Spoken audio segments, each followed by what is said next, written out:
Hello and welcome to this edition of Dirt Talk with Drake York, and I'm here with two-time Silver Speedway track champion, producer of the show you're watching right now, and my dad, Jason York. Thanks for coming.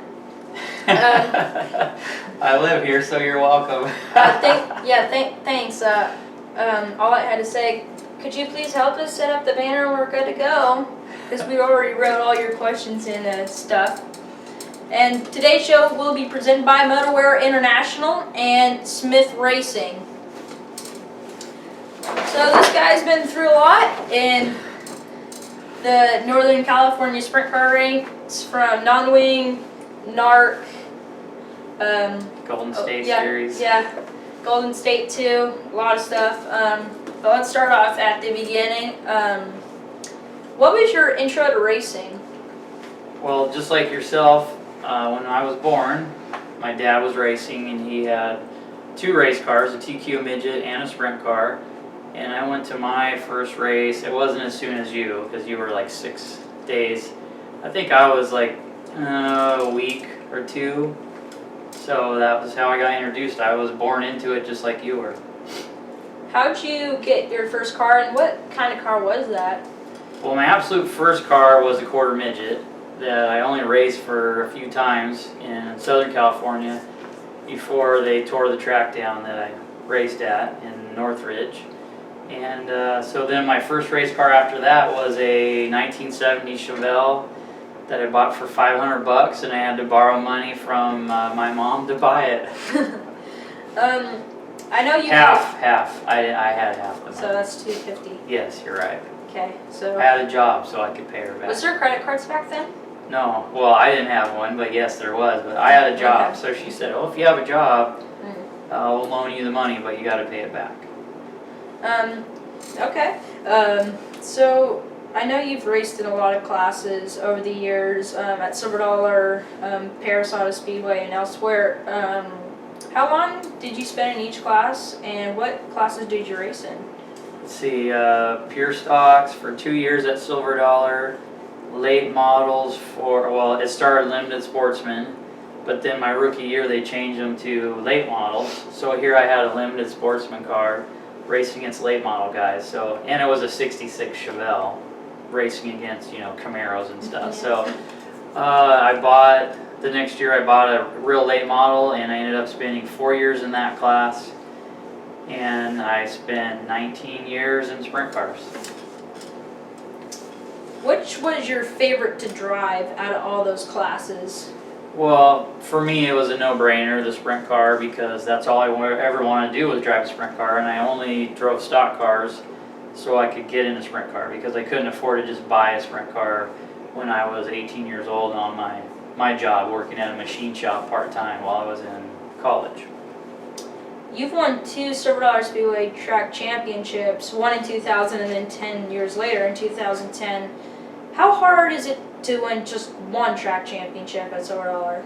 Well, anybody that races knows it's really hard to win a championship, because you got to be consistent every week, and it only takes one bad night to take you out of the race. So it's hard, it's stressful, because you can't always race like you want to race. You can't always go for the win, or you can't always try to get that next spot. And some nights you got to just go, okay, well, this is a points night, and we'll pick it back up next week. So it's not easy no matter what class you're driving in. You've raced in a lot of different tracks. Silver Dollar Speedway, you raced here pretty much your entire career. Then you ran out with Golden State, now known as King of the West. And then you ran a little bit with USAC in the Moose car and your own car. Out of all those tracks, which one was your favorite? Well, I know a lot of people will be surprised, but Paris is my favorite racetrack, just because it's really a lot like Ascot, where I grew up watching the race. So it'd be like you getting to race at Silver Dollar. For me, that was the closest I could get to racing at Ascot, and I got to race with heroes that I grew up watching. Brad Knopf Sr., I got to race with him, Rip Williams, even Vern Sweeney I saw race at Ascot, and I got to meet and know my heroes like Jimmy Oskey, Steve Howard, and those guys, Mike Sweeney, and I got to race with like Tony Jones, who his dad was Bubby Jones. So it just was like being a kid down there, and I felt like that's where I should be. And it just circumstances that led me up here and away from non-wing racing, and that's definitely my favorite track. It just feels like Ascot did to me. Another thing about Ascot is many sprint car fans that grew up in the same era as you, that Ascot got tore down and then they kind of rebuilt Paris after that. But how hard was it to lose a racetrack like Ascot? Yeah, it was really hard because as a kid, that's the only racetrack I had ever remembered. I mean, I went to Manzanita and a few other tracks, around Southern California, but it was my Silver Dollar for you. You could imagine if they tore down Silver Dollar, how... That'd be the end of my life, pretty much. A lot of people, it upset a lot of people, a lot of memories there, good, bad, and it was just a great place. It had a certain feeling to it that I've never felt at another racetrack, and closest is Paris because it's a lot of the same people. But I went to the last race there, and I cut my seat out, and I brought it home with me. So I have a piece of Ascot with me, physically with me forever. I haven't seen the seat yet, but I do know in your shop, we built an office. It's now called our storage room.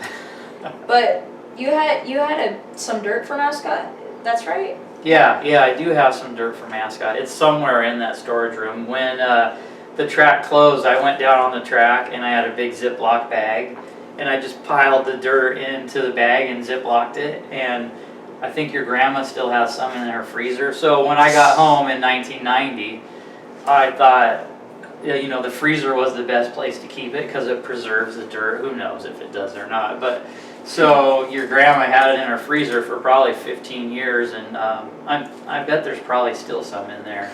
So I took some dirt, I took the seat, and a lot of good memories too. You got to show me that seat sometime. You were talking about how you ran at Paris. First question is, which one did you enjoy more, wing or non-wing, and did you ever run a wing race at Paris? Okay, yes, I did run a wing race at Paris one time. As far as what I enjoy more, it's like I enjoy both of them. The wing car is like driving a Formula One car, and the non-wing car is like driving, maybe, I've never driven a cup car, but they slide around a lot more. So the wing car is a lot of fun to drive because you make a big difference in what happens. And you could fall back, lose some spots, catch up. I started last in a heat race at Paris and won it. I've crashed in a heat race, Tommy tip over, and then tip it over, go to the work area, everybody says it's fine, push off and transfer, past like 4 cars to transfer. So that's what I like about non-wing racing. A wing car, that would have been $1,000 bill and you maybe wouldn't have made it back out. But then again, the wing car, I really like the speed and where you have to finesse the car a little bit more. It's not as much slamming the car around. You got to keep the car straight, keep it on the bars. And it's fun racing too. I like them both. If I had to only do one, I would run non-wing cars.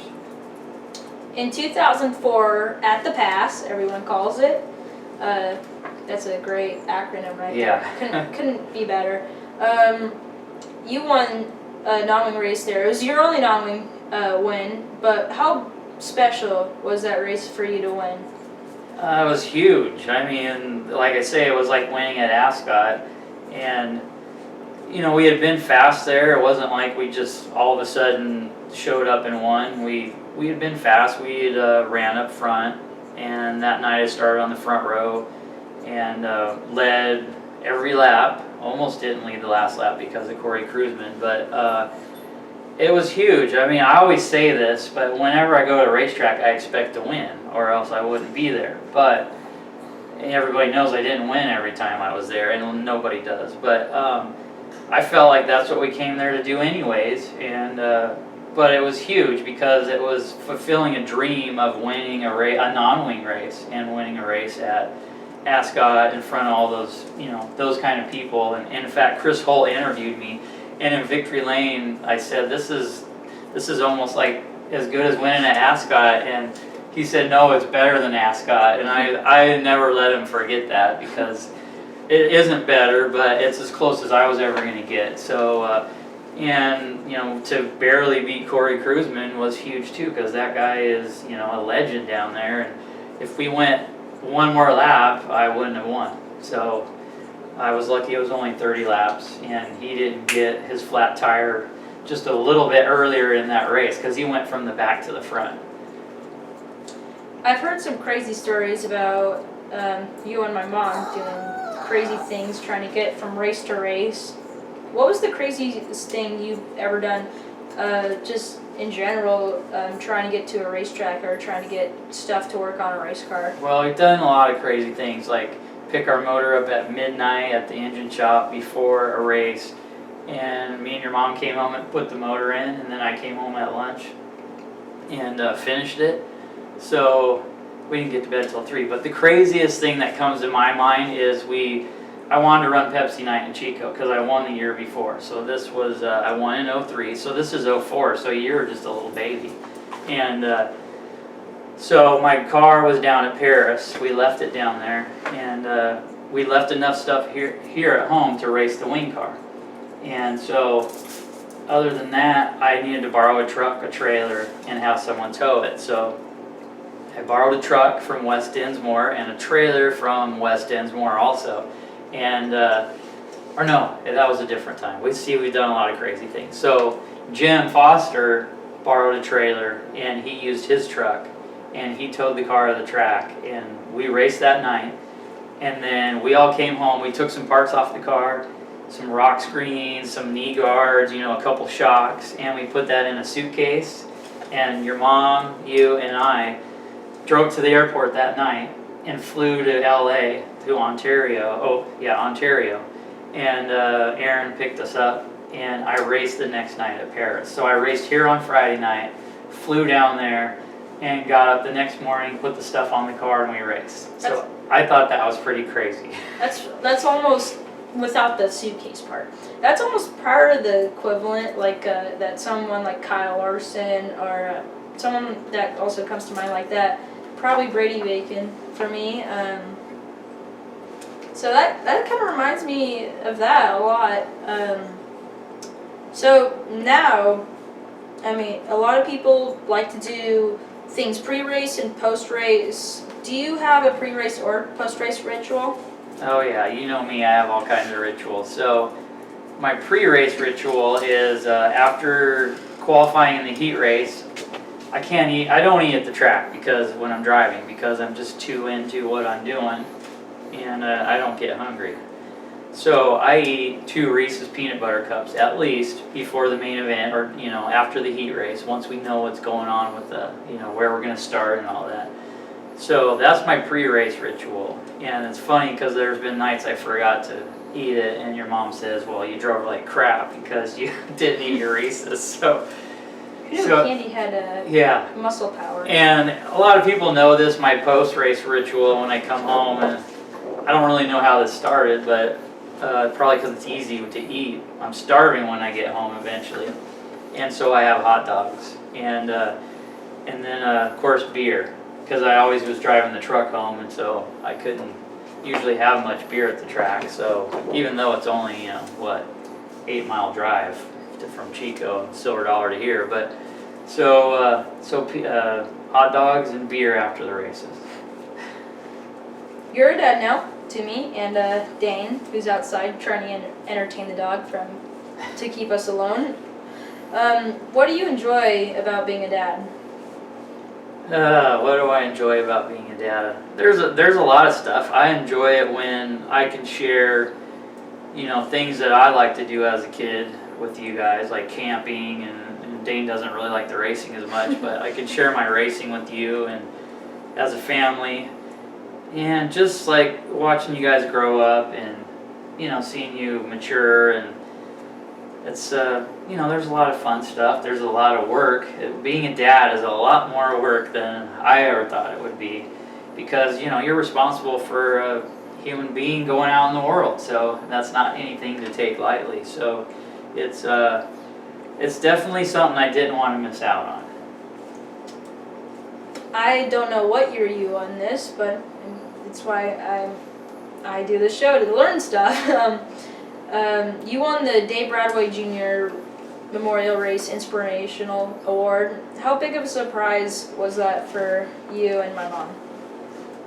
We were really surprised because we always thought no one was paying attention to what we were doing anyway. So it was in Reno, and usually I got years like that, but I think it was 2003. I'm not sure. I think it was 03, and we were at the banquet in Reno, and we've been used to seeing all these NARC racers get that award, and NARC racers at the awards banquet, and to hear our names called was pretty crazy. I think we ran like 8th in points that year, so we knew we were getting an award of some kind. But Dave Bradway means a lot to me because I've read a lot. I actually got to see him race at Ascot, and that was it. I never got to see him race up here. He passed away right before we moved in '87, I think it was.